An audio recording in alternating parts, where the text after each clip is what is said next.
اور اس گیٹ سے نکلنے کے بعد، جب گیٹ سے نکل گئے، گیٹ سے نکلنے کے بعد آپ کے دل میں ایک ذرہ برابر بھی یہ خیال نہیں آتا میں گھر جا کے دین سیکھوں گا. ضائع چلا گیا سارا کچھ آپ کا. کیا فائدہ؟ نہ دین کے لیے کوئی کام کیا، نہ دین کے لیے محنت کی، نہ دین سیکھا. سب سے زیادہ مظلوم ہمارے ملک کے اندر دین ہے. سب سے زیادہ مظلوم. بندہ بی اے کر لیتا ہے، ایف اے کر لیتا ہے، اس کو معلوم نہیں ہوتا بیوی کے حقوق کیا ہے، اس کو پتہ نہیں ہوتا نماز کے فرائض کیا ہیں، اس کو معلوم نہیں ہوتا کہ جناب علی زکوٰۃ کا فرض ہوتی ہے، اس کو پتہ نہیں ہوتا حج کا فرض ہوتا ہے. یہ پاس کر لیتا ہے، معلوم نہیں ہوتا. اس سے کوئی قاری صاحب اس سے نماز سن لے، غلطی ایسی کرے گا. مثلا تجربہ ہوتا رہتا ہے، ہم نماز سنتے ہیں تو جناب علی دروشی پڑھ رہے ہوتے ہیں، اللہم صلی علی محمد ولا محمد ولا وعلا لفظ ہے نا، ولا آل محمد، لام بول دیتے ہیں. مطلب کیا ہے؟ وہ جو سیکھا ہوتا ہے اللہم صلی علی محمد ولا محمد بولا ہوتا ہے، محمد پر محمد صلی اللہ علیہ وسلم پر تو درود ہو، ولا محمد ولا آل محمد، اور آل محمد پہ درود نہ ہو. کہتے ہیں جی ولی والدیہ، مجھے بھی بخش دے، میرے والدین کو بخش دے. کہیں پتہ کیا پڑھتے کہتے ہیں ولی والدیہ، کہ مجھے بھی بخش دے، میری اولاد کو بھی بخش دے. مطلب کیا بنتا ہے؟ مجھے بھی بخش دے اور میری اولاد کو بھی بخش دے. حالانکہ اللہ تعالیٰ کے حضرت خلیل کیا دعا مانگ رہے ہیں کہ رب اغفر لی ولی والدیہ، مجھے بخش دے اور میرے والدین کو بخش دے. ہمارا دین کا نالج اتنا کمزور ہوتا ہے جناب علی، ہم ساری زندگی پڑھتے رہتے ہیں اور پتہ بھی نہیں ہوتا. کتنے دوستوں کی کریکشن کرائی ہے کہ یہ لفظ والی والدی نہیں ہے، یہ والی والدی ہے، یہ والد ہے آپ کا، جننے والے والدین ہیں آپ کے. والی والدی پڑھ رہے ہوتے ہیں، کبھی خیال نہیں آتا. میرے عزیز دوستو، دوبارہ سے آپ کی فکر میں یہ بات ڈالنا چاہوں گا، اس گیٹ سے باہر نکلتے ہیں، گھر جا کے اپنے دینی سکروٹنی کیجئے، اپنا دینی محاسبہ کیجئے کہ ہم دین پہ کتنا عمل کر رہے ہیں. آپ جتنا دین کے اوپر عمل کر رہے ہیں آپ اتنے ہی مومن ہیں. دین پہ عمل جتنا ہے اتنا ہی آپ مومن ہیں. یہ نہ سمجھیں کہ دین کی ایک چیز کو زندہ کیا ہوا آپ کمپلیٹ مومن ہے. آپ کو عباد الرحمان کہا جائے؟ نہ، بالکل نہیں. ایسے کیسے ہو سکتا ہے؟ جناب علی فزکس پاس ہی نہ کی تو بندہ پاس ہو جائے. پورے میٹرک میں 9 سبجیکٹ پاس کریں گے تو آپ 11ویں میں لگیں گے. نماز پڑھ لی دین مکمل ہو گیا، زکات دے دی دین مکمل ہو گیا؟ نہ، بالکل نہیں، سوچے بھی نہ. دین کوئی ایک چیز کے پیکج کا نام ہے؟ دین تو پورا لائف پیکج ہے. اور صرف یہ لائف پیکج اس دنیا کے لیے نہیں ہے، یہ تو مرنے کے بعد بھی آپ کے ساتھ ہی ہے. یہ مرنے کے بعد بھی آپ سے جدا نہیں ہونے والا. دین کا اس لیے آیا کہ ہماری دنیا کامیاب ہو جائے؟ نہ، دین اس لیے آیا ہماری دنیا بھی کامیاب ہو جائے، ہمارا برزخ بھی کامیاب ہو جائے اور ہمارا میدان حشر بھی کامیاب ہو جائے. اس لیے آیا دین. آج میرے عزیز دوستو، آپ نے اپنے دلوں کے اندر اس چیز کا جائزہ لینا ہے کہ ہمارے پاس دینی نالج کتنا ہے، ہمارے پاس قرآن کا نالج کتنا ہے. کائنات کی ایسی کتاب جس کو جھٹلانے کے لیے 8 ارب انسان آ جائیں، کوئی اس کے ایک حرف کو نقصان نہیں پہنچا سکتا. اس کتاب کا علم ہمارے پاس کتنا ہے؟ سوچنا ہے آپ نے. آج نہیں سوچیں گے، گھر جا کے اپنا جائزہ نہیں لیں گے تو یقین کیجیے ہماری محفل وہ جیسے ہم گیتن مارکیٹ کھانا کھایا ہو کے چلے آئے، بس وہی ایک پریکٹس ہی ہوگی. ہماری محفل کسی کام کی نہیں ہوگی. وہ عمل جو آپ کی زندگی کے آپ کے دن کو کل سے بہتر نہیں کرتا، وہ عمل منہ پہ مار دیا جاتا ہے. کیا فائدہ؟ اللہ تعالیٰ کے حبیب صلی اللہ علیہ وسلم کو تو اللہ تعالیٰ خوشخبری دے رہا ہے کہ وَلَلْآخِرَةُ خَيْرٌ لَكَ مِنَ الْأُولَىٰ، آپ کے لیے ہر آنے والی گھڑی گزری گھڑی سے بہتر ہوگی. کیا فائدہ ہمارا کہ ہمارا جو آج کا دن گزرا ہوتا ہے آنے والا دن اس سے بھی بدتر ہوتا ہے. مومن وہ نہیں ہے جس کا آج کا دن بھی جناب کل کے دن جیسا ہی ہے. آج 20 گنا کیے، کل 24 ہو گئے، پرسوں 30 ہو گئے. نہ، مومن وہ ہے جس کا آج 1 گنا ہے، کل بالکل بھی نہیں. جس کی آج 20 نیکیاں ہیں، دوسرے دن اس کی کوئی جناب علی برائی نہیں ہے، اس کی نیکیاں نیکی ہیں. اس کے ایک دن کی نیکیاں دوسری دن کی نیکیوں سے بڑھتی رہتی ہیں. آخر میں آپ سے یہ بھی ریکویسٹ کروں گا کہ یہاں پر آپ آئے ہیں. عام حالات میں جب ہم درس قرآن رکھتے ہیں تو اتنے بندے نہیں ہوتے آپ میں سے کافی مہمان دوسرے شہروں سے بھی آئے ہیں اور بڑے بڑے دور سے قصبوں سے بھی آئے ہیں. تو ایک وجہ ہے کہ آپ یہاں پر تشریف لائے ہیں، وہ ہمارے احسان بھائی کی والدہ کا انتقال ہوا ہے، ان کی تعزیت کے لیے آئے ہیں. اور یہاں ایک فرق یاد رکھیں، ہمارے پاس ایک موجود ہیں بھائی، آج ان کی بہن فوت ہو گئی ہے، اور ہمارے پاس ایک مریض بھی ہیں زبیر بھائی، وہ کینسر کے پیشنٹ ہے. آپ سوچیں کہ میری ماں فوت ہو گئی ہے، میرا کیا حال ہے، آج میرے دل کے اوپر کیا گزر رہی ہے. سوچیں دل میں، ماں تو فوت ہوگی، زندہ تو فوت تو ہوگی. سوچیں آج میری بہن فوت ہو گئی ہے، میرے دل کا کیا حال ہے. وہ جو بہن جو میری ہمشیرہ تھی، میں اسی پستان سے میں نے بھی دودھ دیا تھا، اسی پستان سے اسے بھی دودھ دیا تھا. اس کی تربیت بھی امی ابو نے کی تھی اور میری تربیت بھی امی ابو نے کی ہے.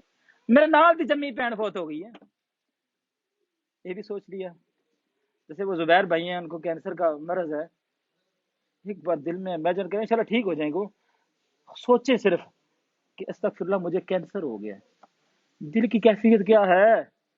کوئی آپ کو کہے نا کہ میں کینسر کا علاج کروں گا، تو ہو سکتا ہے آپ کوئی دوسرا گردہ نکال کے لے لیں، یہ دے لے مجھے کینسر سے جان نجات چلا دیں.